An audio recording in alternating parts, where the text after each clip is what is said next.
అవమానం.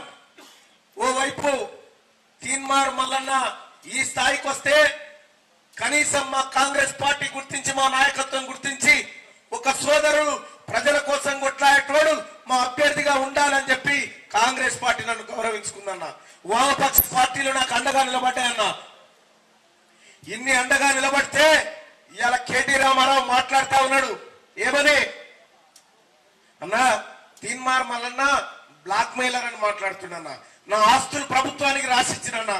Black mailer ఇట్లుంటాడా అన్న ఎక్కడన్నా? ఒక్కసారి ఆలోచన చేసుకోండి. మీరు చేసిరన్నా ఈ ప్రజల కోసం.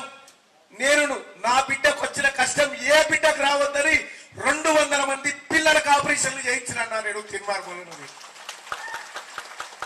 ఇలా ఈ రకమైనటువంటి విధానంతో నేను ముందుకు పోయి నేను రైట్ టు రీకాల్ పెడతా అని చెప్పినన్నా. మీకు దమ్ముందా అది పెట్టే? సోదరులారా, ఇంకంతే కాదు, ఒక తీన్మార్ మల్లన్న తెల్లంగా వేసుకుంటే కూడా ఓర్వట్లేదన్న టిఆర్ఎస్ పార్టీ కేటీ రామారావు అన్న. వేసుకోవద్దా?